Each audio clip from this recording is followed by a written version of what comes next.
When you see like all these like theories and stuff. Yes, that's what made me laugh. Like, It's people like, have theories about this sandwich. I know. They go big on the sandwich. I know, the sandwich. But on set, it was nothing really. Yeah. I mean, it was there. Yeah, obviously, like, we understood what it meant.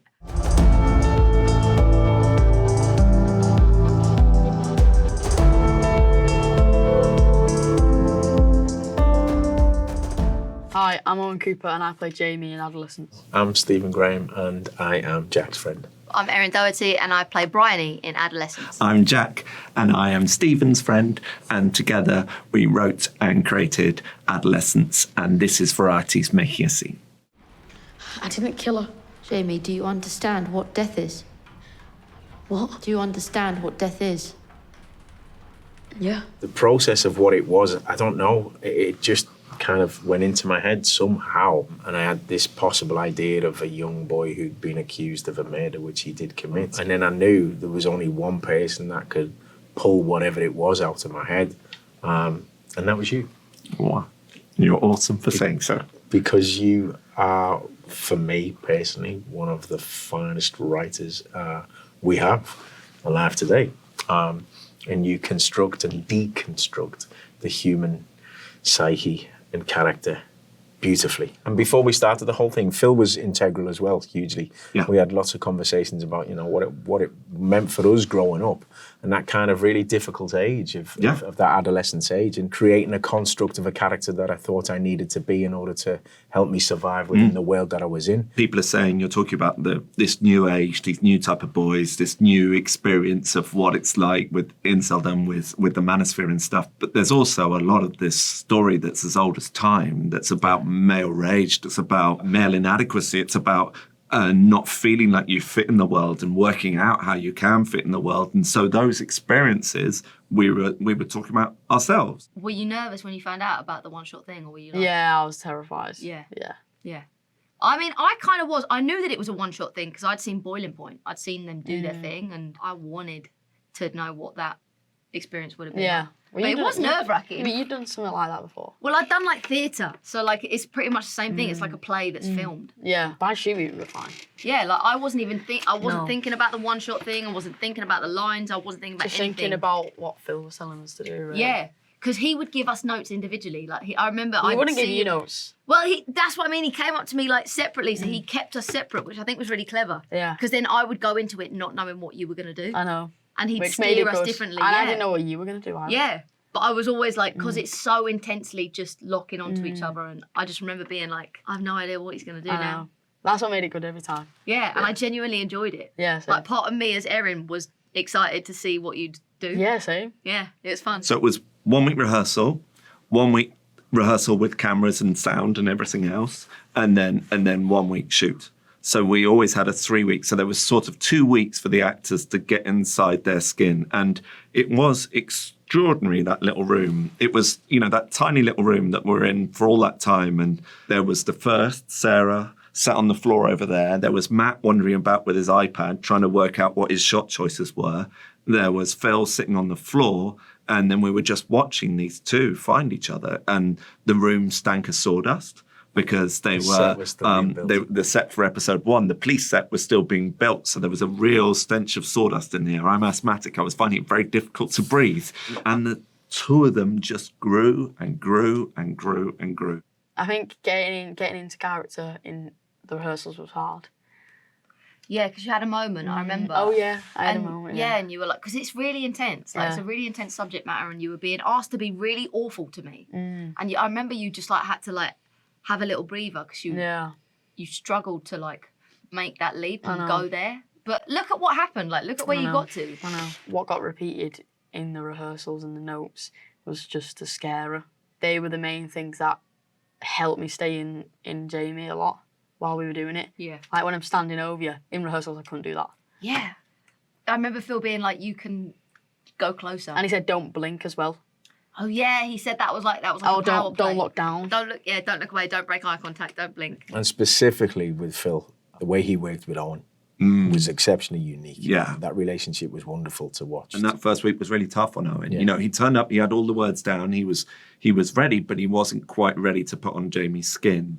And On the second day, there were moments when he was getting upset because he was feeling like he was letting us down in some way. And the way that Phil reassured him, told him how brilliant he was, and then gave him the clues to go inside Jamie. Where he'd reach an emotional peak and he'd feel kind of, you could see it, you could witness it, he'd feel kind of disgusted himself that he'd gone there. You watch an actor become remarkable. Yeah. He was brilliant on the first day.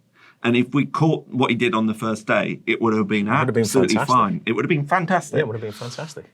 But then through that first rehearsal week, you just saw him become, as Stephen calls him, the young Robert De Niro. Yeah, he completely is. The two things that I kept in mind all the way through was, this is the story of a boy who hasn't come to terms with what he did and doesn't really understand what he did. He knows he did it, but he doesn't understand why.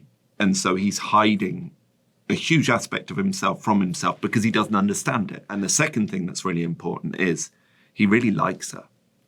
That he's been in a very isolated place with a lot of very ill children for a long period of time by this point. And he doesn't know how to communicate with anyone. And then this woman comes in who's young, who's attractive, who cares what he thinks, who makes him feel important. It's about Jamie being broken down. It's about the layers of skin being pulled off him through this hour-long conversation until we see the sort of raw flesh underneath. And this particular scene starts with the moment where the raw flesh has been exposed. And the interesting thing about the way Matt and Phil captured it is so much of the confession is off Erin's face, not Jamie's face, which is such an interesting choice. Because we had such intense rehearsal periods where we just kind of all became one consciousness. Like I remember just locking onto you. I couldn't tell you where the camera was at any point. I had no idea. And also I feel like they would change it. Like every take it felt different. Like it never I couldn't tell you who the camera, I know it's Matt, but watching clips back now, even as much time has passed, I think because it was such a I'm not going to say traumatizing, but it was really visceral and raw. Like what we made in that room was really intense. Yeah. Seeing it now, it still does something weird to me. You can still remember the thoughts that was going through your head while you were saying the lines. Yeah. That's what I feel anyway when I see it. Yeah, and I genuinely feel quite emotionally upset by the thing, because it really was it was a really dangerous scene and emotionally stimulating thing. It's weird. So to look at it now, it still brings back all those things. things. Yeah, definitely, yeah. I didn't touch her. I could have touched her, but I didn't. I had a knife. She was scared, but I didn't do that. I could have touched any part of her body I wanted to. I really wanted to, but I didn't. With the camera staying on Erin's face, like Jack says, normally, conventionally, we'd see coverage. But what we're doing is we're hearing him confess to an extent, or we're hearing him move his chest piece forward, and then as soon as he's put the chest piece down, we hear his brain going, "Oh, that was the wrong move. I shouldn't have done that." But we see it from her point of view. We see how it affects her, and we get to watch her thinking what she's thinking. Genuinely, every time in that scene when you would admit what you had done and say those things out loud, it was really, as Bryony and as Erin, to be fair, but consciously as Bryony, it was really, really upsetting. So it was only natural that then I kind of felt all the kind of hope leave the room and all the air get sucked out of the room, because then I just remember I physically saw you differently every time, whether it was the lighting or whatever, but you just completely morphed into something different in that moment. Most boys would have touched her. So that makes me better.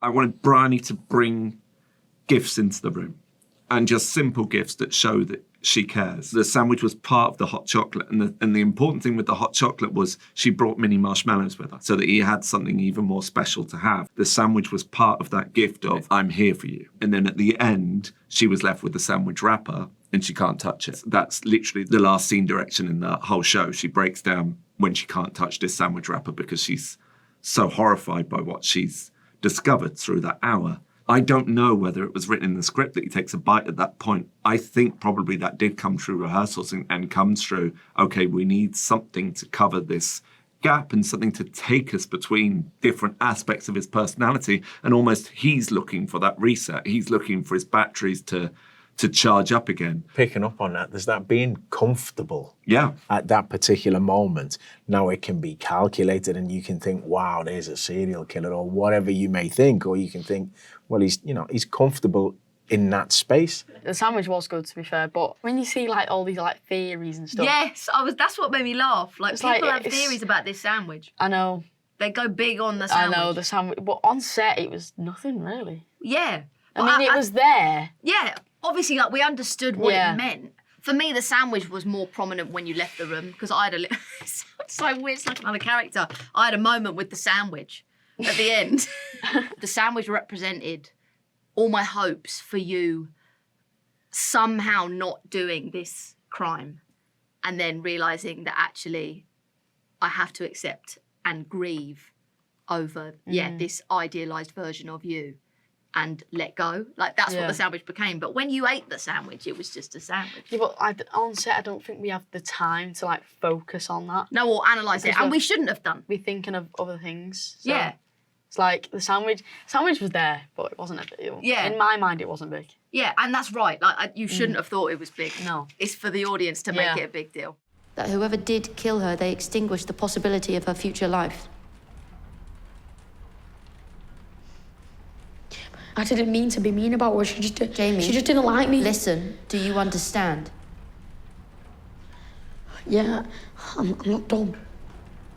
Now that time's passed, do you look at it and you're like, wow, like, we made something special? It was difficult, but I'd do it tomorrow. I'd do it today. Yeah, me too. We don't want this show to be a show which has answers. Yeah. And we never wanted this show to be an answer. We wanted this to be a giant question mark, which said, we've got a problem here. We can see this problem. And the more we went into the show, the more we saw the problem. And now let's, as a society, look at it a bit. Let's provoke some action and some talking. But that talking doesn't have to be, a ministerial level. That talking can be on the sofa. Jack calls the television, or these days screens. Jack used this lovely kind of beautiful analogy, and he calls them the empathy box.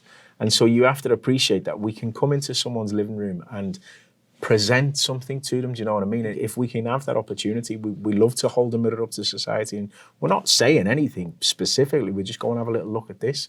And then, throughout that, then we can realise that maybe we're all slightly accountable. Parenting, the school, the government, society, do you know what I mean? And something that we never had, which is the internet. A lot of people, it feels like, have found real truth in it, and it's led to them having conversations with their own kids, within schools, and that has been the best bit, I think, for us, where we've been contacted by mates who said, I've just sat on the sofa with my 14-year-old and we've just said stuff to each other that we haven't said in a very long time.